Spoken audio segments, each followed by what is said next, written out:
And a hello to everyone. I'm Mike Martinego of SportMedBC. We're so glad you could join us for a second SportSmart webinar. This one on the hot button topic right now in sports and exercise and activity, and it's on concussions. So here we are for a SportSmart webinar number 2. Just some background on SportSmart. It's a new injury prevention and performance initiative put together by SportMedBC and funded through the Public Health Agency of Canada's Active and Safe grant. We've conducted workshops all across British Columbia beginning in late August, continuing into December and soon into 2013.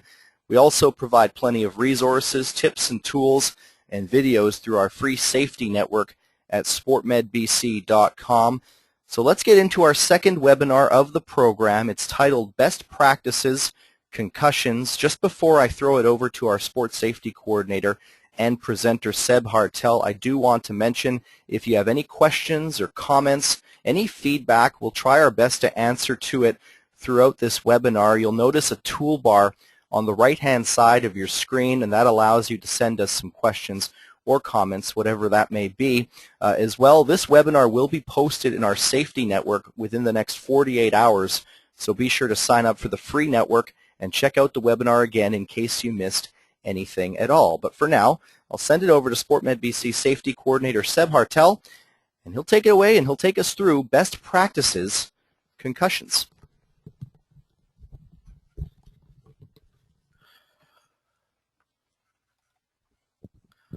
All right, hi everyone. Thanks again for attending.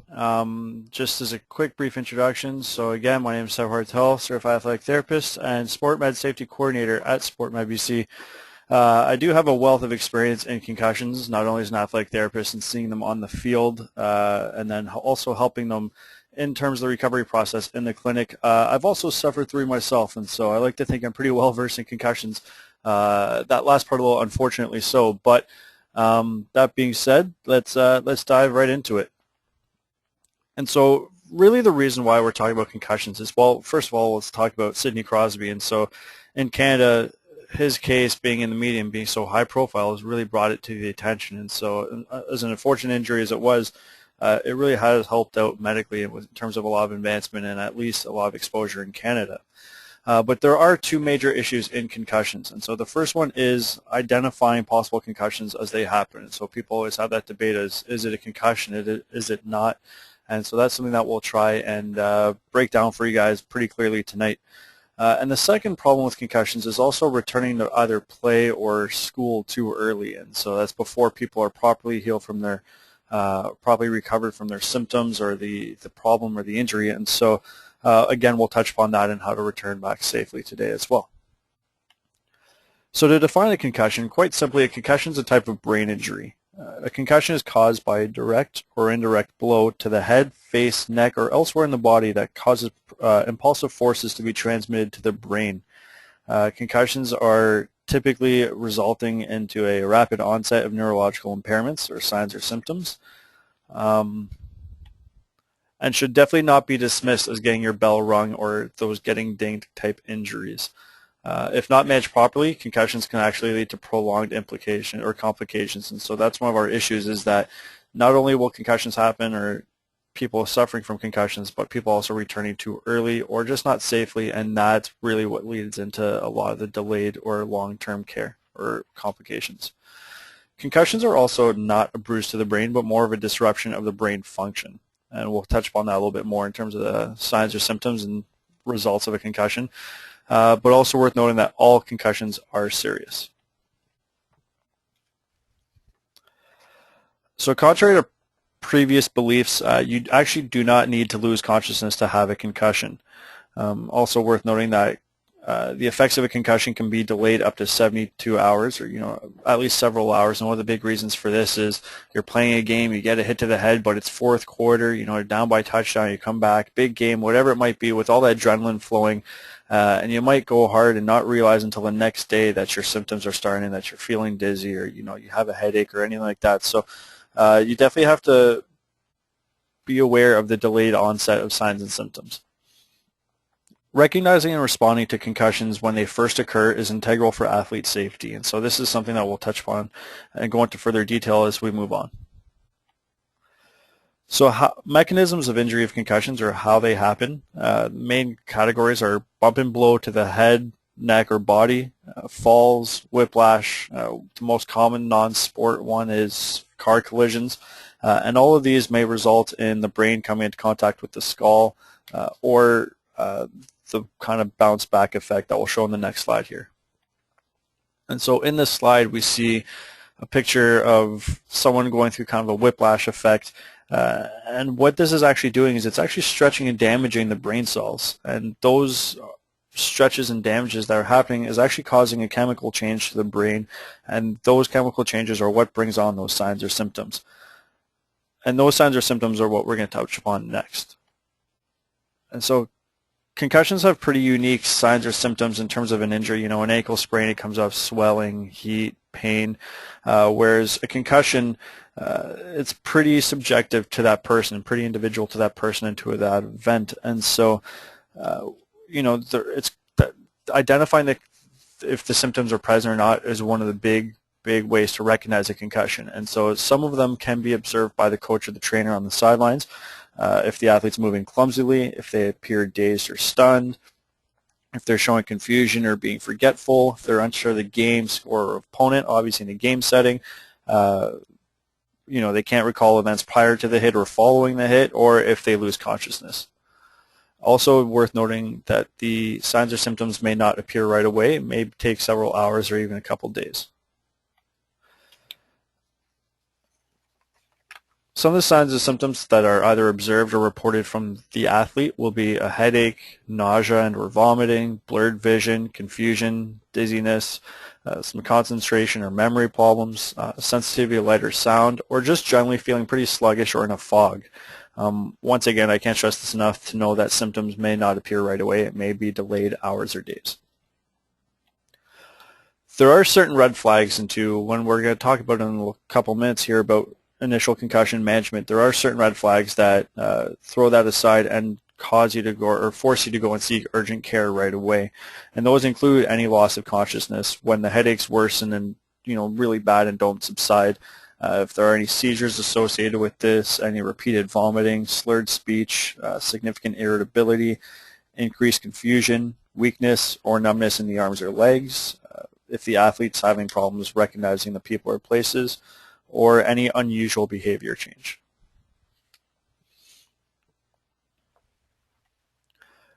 And just going back for a second here, if you do see any of these red flags, if any of these do pop up, it's really not worth the risk of waiting to see. And so really go back and really, you know, that's where you should go to the emergency room and seek immediate care right away. So now we're getting to the meat and potatoes of the presentation here. We really need to know how to suspect a concussion. And so for me, the rule is a concussion should be suspected when there's a mechanism of injury. So going back to that, the direct hit to the head, face, or neck, or body, the fall, the whiplash. If any of those mechanisms of injuries happen and any of the signs or symptoms associated with a concussion are present, then you must suspect a concussion. It might not necessarily be a concussion, but it has to at least be suspected. And when you suspect a concussion, treat it as a concussion until it can be ruled out.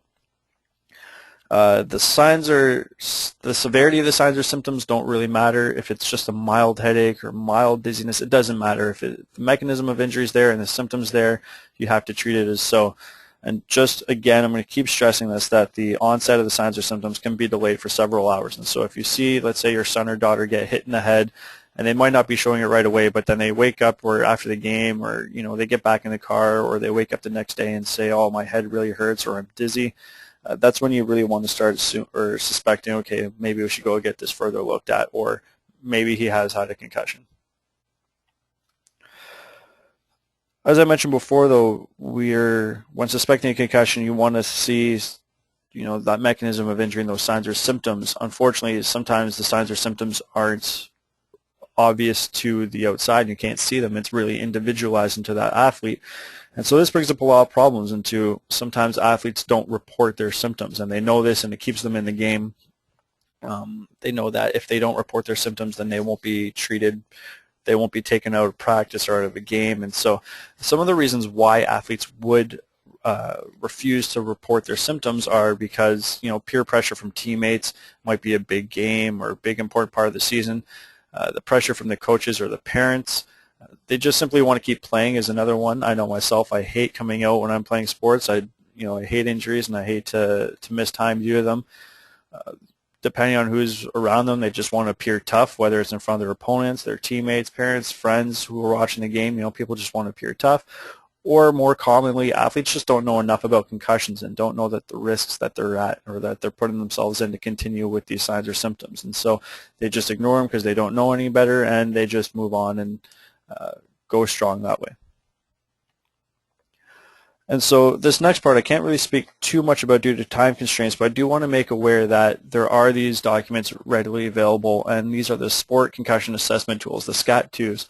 And so there's a longer version on the left and a pocket version on the right, and I've just put the first picture up there. But what you can do is download these for free on our SportMed Safety Network. If you sign up, you can print these off, download them, send them to your uncle in Saskatchewan if you need to, whatever it may be. But these are a great tool, and really if you look into them, I urge you to go look into them yourselves, and they do have a step-by-step instruction on what to do to help assess a concussion. It's worth checking out. It's on our network, and it's a very easy tool to use. There are some limitations onto them. As you see, some of them are meant for children 10 and up, and so the experts in concussion have recognized this, and in the upcoming months there will be a SCAT-3 version and a little updated version coming out, and there will also be a one for children. And again, once those are out, they will be available on our website immediately as well.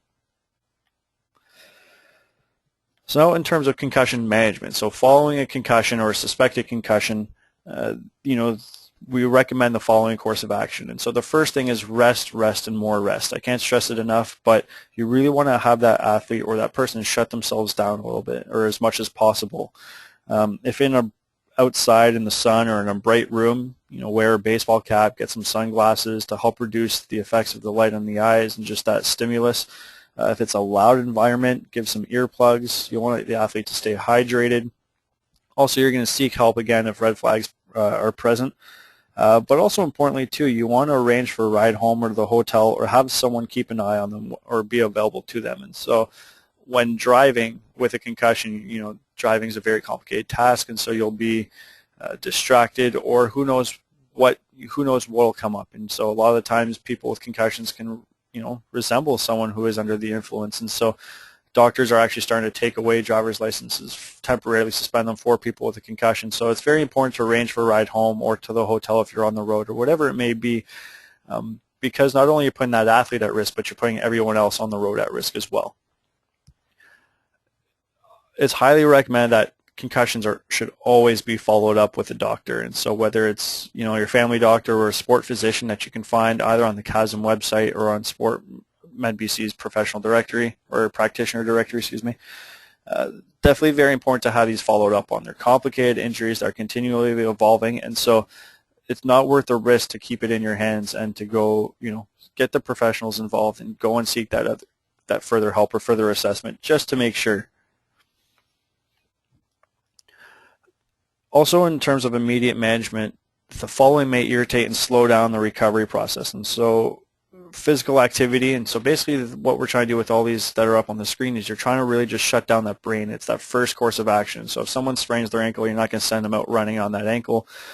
Same as the concussion. As soon as it's injured, you want to help, or the brain, as soon as it's injured, you want to help reduce the effects. And so by reducing the stimulus, good target is to reduce physical activity, so no running, jogging, swimming, biking, rollerblading, working out, dancing, as well as other stuff that may elevate the heart rate. Going into mental activity, texting, watching TV, listening to music, reading, video games, computers, these are all things that can help stimulate the brain and really, again, delay that recovery, especially early on.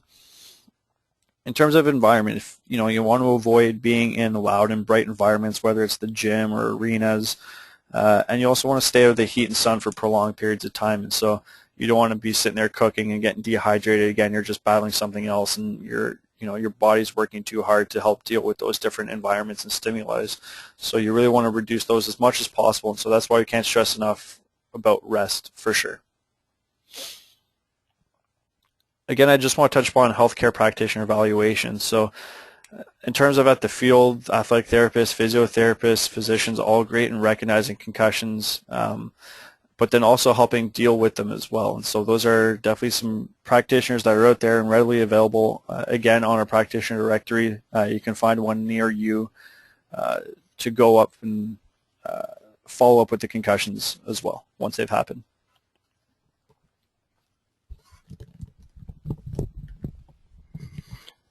And Seb, I just want to jump in right now because there were a couple questions that have popped up, and there is one here from John, and it's kind of just dipping back into the beginning of this presentation, and he admits that he's a bit late to it, so we do accept his apology. But he just wants to know, just I guess to clarify right off the top here, that if his athlete, he is a local coach, if his athlete does what he appears anyways to be a concussion, that this athlete has suffered from a concussion, what might be the first step to do?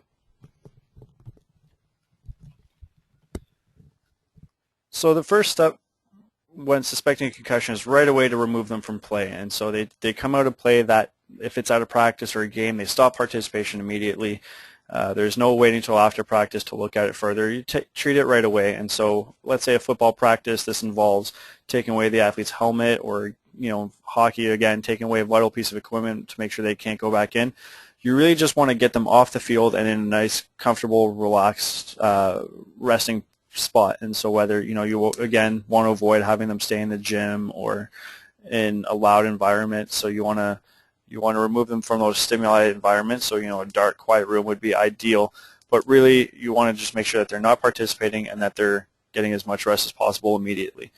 Again, during the hit, if something's come up where there's first aid issues, if there's blood, if they got, let's say, an elbow to the nose or in the face, and there's first aid issues to be taken care of, treat those first and then have them rest first, obviously.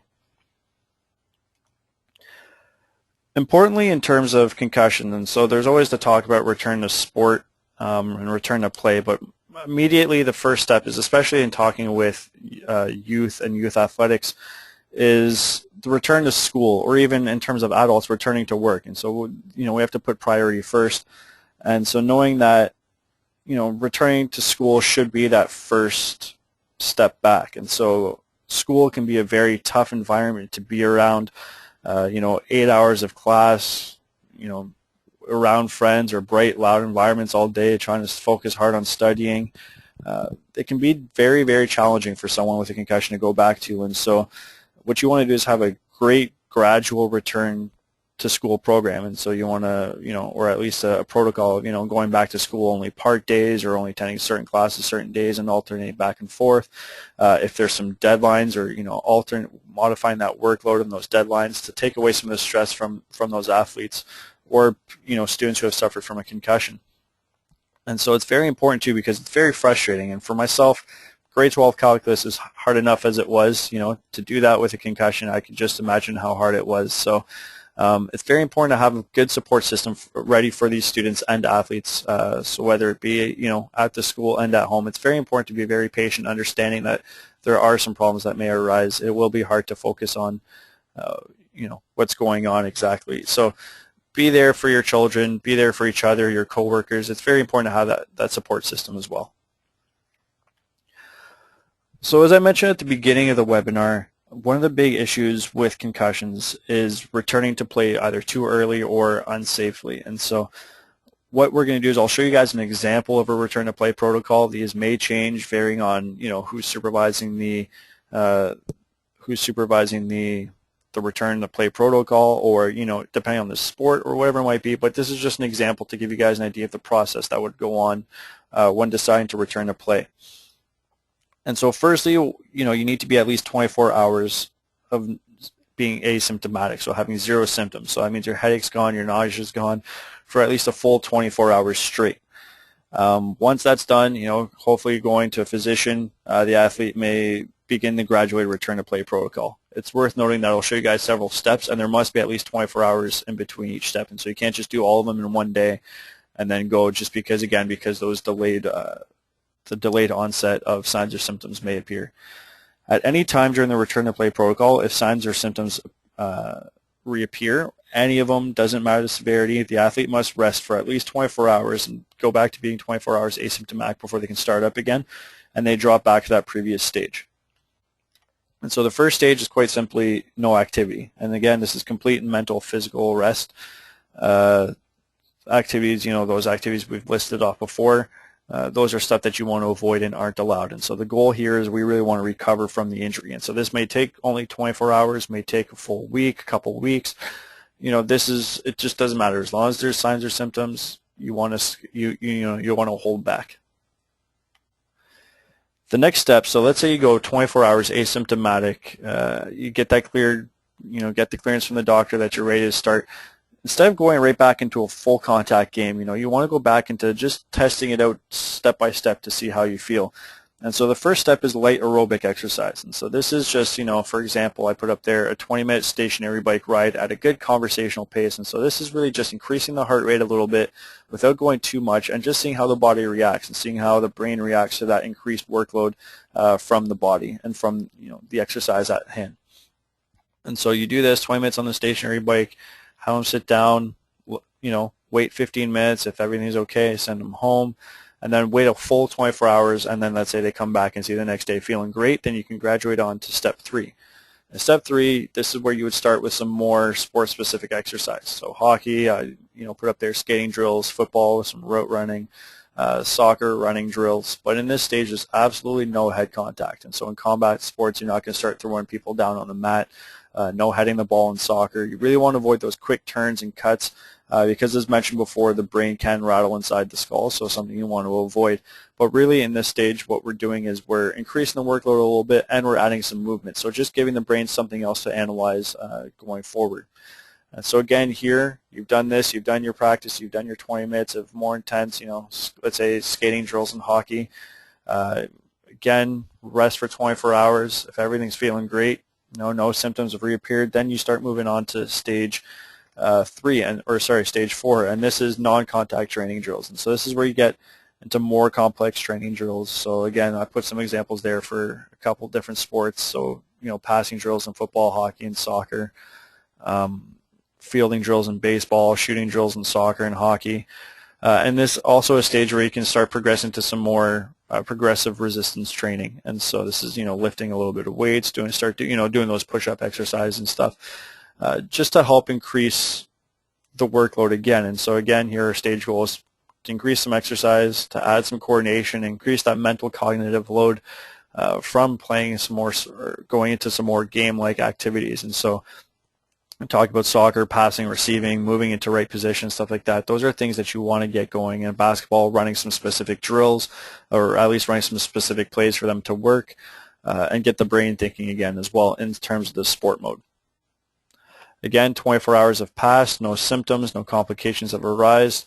Then we move on to stage 5, which is a full contact practice. And so in this area here, participate in normal training activities, full contact, tackling, heading in soccer is permitted.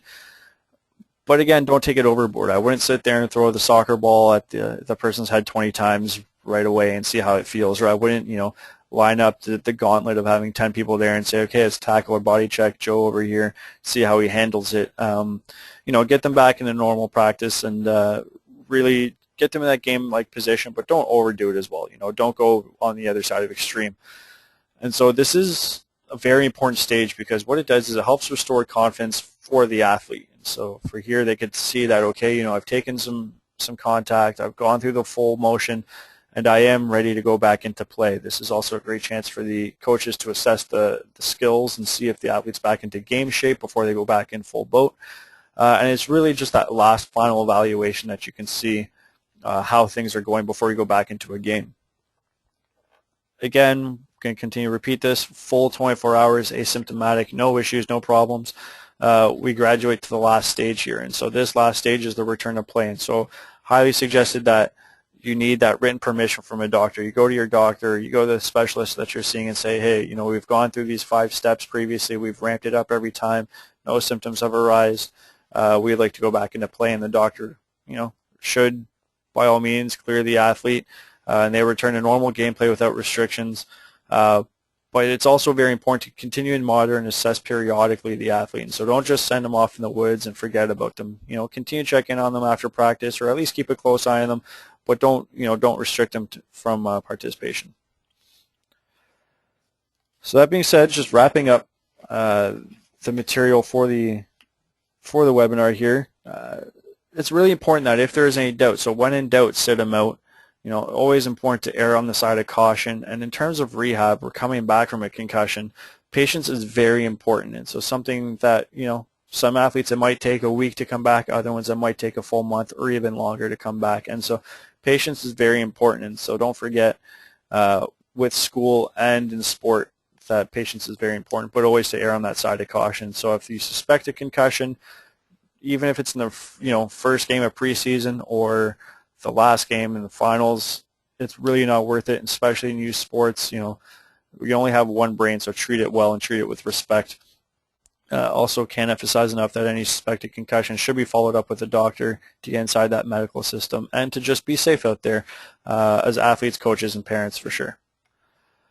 On the screen here, I've listed up a couple of resources, and so this includes SportMedBC.com, thinkfirst.ca. They have great materials there. Parachutes Canada, the CDC Heads Up concussion training tool is a great tool to have or to go and look at. Hockey Canada has just released not too long ago a concussion app, and also there's more information as well on the in terms of the school setting through the GF Strong Teaching Kids with Concussion program. There's some pamphlets there, so if ever you need any more information, there's some more resources to go and look for to enhance your concussion knowledge. Also important to join the SportMed Safety Network, and so on here, free resources available to you guys for, there's athletic taping videos, soon to come exercise and training videos and tips, some SportMed document templates. Again, the SCAT2s are up on there, injury report forms or anything like that are up on the website for you guys to download and print off or have electronically. There's some very pertinent articles and again more webinars. We've done one that's already archived, and this one will be archived again within 48 hours. And there's definitely a lot more information going up on there as well. So definitely keep your eye on the Sports Safety Network and continue to check in.